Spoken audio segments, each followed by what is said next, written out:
It's YoBo, day 232 of life according to YoBo. I'm still with my niece, Shannon. She shared some thoughts, some memories from when she was 9 years old and went with my mama to Texas as the search began for the truth. After we finished, Shannon has shared something. Shannon, can you just repeat what you had said? Just come a little close talk, since she still don't want to be on camera because she got me all cute. And look at me, and I cute. Y'all look at my eyebrows. I may not wash my face for a week. Okay, go ahead, Shannon. Oh, and by the way, I got my computer right here. That's why my face is looking like it's so bright and greasy, but it's really my laptop with all my notes from Mama's journal that I had transcribed. Okay, go, Shannon. I was just saying at the time that we took this trip, I didn't realize that it was to find out all this information from her past. I thought we was just going around visiting old folks and talking to everybody. I had no idea that we were really just trying to recreate history and fill in the gaps in the memory. So, when you look back, I guess I wish I would have paid a little bit more attention. And, but I didn't. But now that I can remember in a different context, then maybe I'll have some different kind of memories and be able to share more. Okay, and you may remember some other things. But, okay, she said, I wish I had paid more attention. I didn't realize everything that was going on. That's why you all took the trip to begin with. Because Mama had done the same thing. She lived through these events as a child. And we're not going to say she didn't pay attention. You were just too young to understand exactly what was going on. So that's why she took the trip. Now let me just go back. Let me walk back through this all over again as an adult. And then we can put everything in context. And I'm just glad Shannon was there, even though she feels like she's provided bits and pieces in the day 231 message. She's actually provided a lot of information that my daughter doesn't remember. So thank you, Shannon. Appreciate it, darling. Anytime, baby. Oh, thank you. Okay. Now, that's my sister Gail's daughter. Gail was in the day 229 video, I think. Okay, so anyway, that was Gail's daughter giving me some information. Okay, as promised, we're going to talk about Jean. I said I wasn't going to say her name. Doggone it. I ain't stopping this video. Okay, y'all to hear me say that. Okay, let's talk about my mother's sister. Now, I told you, when you act a fool over a man, by the time it's all said and done, one of y'all is dead. And if y'all listen to yesterday's message, I swear, I didn't know Alice had a husband. Lord have mercy. Woo, she was a hoe for real. But my granddaddy, told you, he only messed with married women. Also, in my very first message, I told you about when the hoe called my mama and said, yeah, just want to let you know your man on his way home. Mama's like, okay, you got that right, boo. He on his way home. But let's get this straight. He your man. He's my husband. And when he get through with you, he's coming home. My mother was raised by her hoe-hopping daddy. If he messed around with married women, guess where he went when he got through with them? Home. She knew what her daddy was. When her mother was still alive and her daddy was out hoe-hopping, when he got through, he came home. So my mother was able to function in a dysfunctional marriage. If her husband came home, sometimes my daddy didn't come. Next morning, my daddy wouldn't be there. We grew up as children. Next morning, daddy still wouldn't be there. He came home when he came home. But mama knew. Eventually, he coming home because that's what her daddy always did. Okay, he got married. His wife, mama called her Missy. I've got to search my notes to find her name. They had a child. Mama was 16 when she was born. I always knew her name, but I did not know her. Never met her in my life. Just reconnected with her daughter after my mother's sister's death. So I asked Mama one day for her address, and I began to write to her. We were corresponding. Then we began to talk on the phone. Didn't talk much because this was back when you had toll calls. You tried to keep your bill low. You just couldn't hang on the phone and talk an hour, 2 hours. Well, one day I had a bright idea. I'm going to send my mother to go visit her sister. I bought a plane ticket. Told Mama we picked a date. I called her sister. I said, hey, guess what? I got a surprise for you. And she said, what? I said, I bought a ticket for Mama to see you. Mama's going to come see you next week. She said, oh, I wish you had talked to me about that first. Alrighty. Okay. Did I just do something wrong? And I said, well, are you busy next week? She said, no. She said, they didn't want anything to do with me when I was a child. Why they want something to do with me now? Grown woman carried around all this baggage from her childhood, actually believed that her 2 brothers and 2 sisters did not want anything to do with her.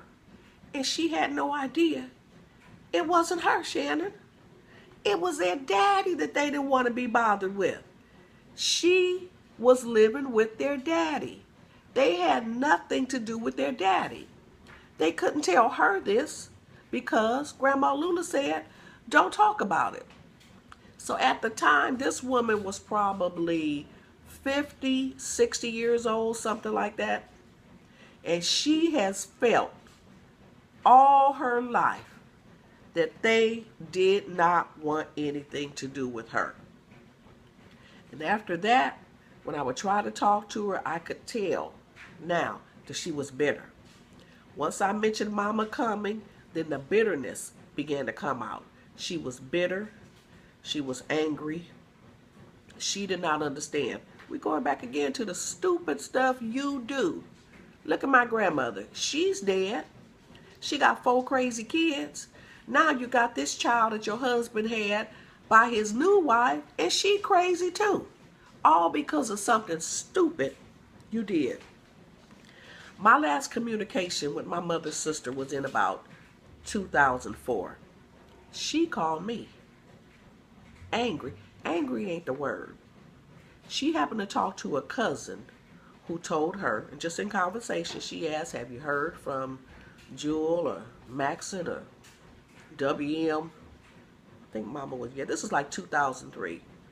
WM, Max and Jewel, and they told her Maxon and WM had been dead for 2 years. She knew nothing about it. So then she began to call me. She was upset because nobody informed her that the 2 brothers were dead. We were never close to them. And at the time, I'm taking care of my mother, who really was suffering from dementia. I've left my job. I'm living with her. Daddy was disabled. Mama was mentally disabled. When the 2 brothers died, we weren't that close anyway. But this was the problem. Their estates had been settled. I didn't have nothing to do with that. Nobody in my family had anything to do with it. Nobody in Aunt Helen's family had anything to do with it. My mama and Aunt Helen both suffered from dementia. So there was nothing that they could do to help settle the estate of their brother. A third party said, I'll settle it. Y'all just give me a third of everything. Signed the documents, notarized them, sent them back, and the estate was settled. You know what? I'll take the blame. But she never crossed my mind as a sibling. Is that right? Is it wrong? Who knows? She just never crossed my mind. She tried calling me, but I had moved to take care of my mother. Now she's angry because she's leaving messages for me and I'm not returning her call. Okay, yeah, they just want all the money. Okay, this is the last straw. They didn't tell me they were dead. Now they're purposely excluding me because they want the estate just for themselves. So since she called and left the messages, she wrote me a letter. And I mean, she was livid. I saw the number. I called her. I said, I'm so sorry. I tried to explain what happened. I'm trying to take care of my sick mama and my sick daddy. I had nothing to do with that estate. She didn't want to hear it. I said, let me find the attorney's number. Maybe we can get something worked out. Not even going to get into that because it just went from bad to worse. The bottom line is she believed what she believed. everything she believed was wrong. But her belief was based upon her experience as a child and on into adulthood. So it was the childhood experience that became the basis of her belief as an adult that they wanted nothing to do with her. That was not their intent, but that's the way it came across to her. There's a saying that says, hurting people hurt people. My mother, Aunt Helen, Uncle WM, Maxon, they were hurting people, and they hurt other people. Grandma Lula was hurt, and in doing so, she hurt her grandchildren. In an effort to protect them, she hurt her grandchildren. How do I know she hurt? I forgot to tell y'all this. I don't know why Mama wasn't in school when she was in Jasper. She was 6 years old. She should have been in school. It could be that she was her mama's baby and her mama kept her at home. Her mother was a teacher. Her mother could have been homeschooling her. But after the mother's death and they went to Geneva, Mama was not in school. Mama remembers Grandma Lula getting up, sending everybody off to school. Everybody else went off to school and went off to work. And as soon as the house was empty, Mama said, Grandma Lula would sit in a chair and she would cry. Just like Shannon just says, you witness it, but you can't connect all the dots. But Mama said every day, once the kids would leave for school, Grandma Lula would sit there and she would cry until it was time for the children to return from school. She had her own grief, where she kept it all in. She didn't talk about it. It could be that she couldn't talk about it. Hurting people hurt people. My mother's sister went to her grave hurt. The very last time I spoke with her, I was looking for some papers from the attorney so we could contact the attorney. But you know the way old people are, they keep everything. It took me about 2 or 3 weeks to find it. By the time I finally called her, I said, you know what? I got it. Took me a while. She said, oh, I thought you were lying to me. I just sent you a letter yesterday. She's like, oh, wow. Oh, I wish you had called me yesterday. I sent you a letter and I fussed you out real bad. Oh, wow. I said, that's understandable. I should have been in touch with you. I said, but if I told you I'm looking for it, just trust me, I'm looking for it. But in her mind, I was trying to pull one on her. I said, I tell you what, when the letter comes, I won't read it. I'll just put it in the trash. And she said, yeah, put it in the trash. Don't read it. A couple days later, the letter came, and by then I was nosy. I wanted to open the letter. I wanted to see what it said. When I opened that letter and I got through reading what she wrote in there, that was my last communication with her. What I did do, I took all the paperwork I had, made the copies, put it in the mail to her, just as I promised. I didn't even keep the letter. I didn't even show anybody the letter. I didn't show my sister. I didn't show Mattie. That letter belonged in the trash. Everything in that letter was for her eyes because she wrote it, my eyes because I read it. But I'm going to tell you, she died a bitter woman as it related to her 2 sisters and her 2 brothers. Actions, behaviors, choices, and decisions have an effect on your future. Just remember that A, B, C, D equals E, F. Your actions, your behavior, your choices, and your decisions have an effect on not just your future, but a whole bunch of other people's future. All right, I got to get out of here. Y'all come back tomorrow for day 233 of life, according to YoBo. Bye-bye.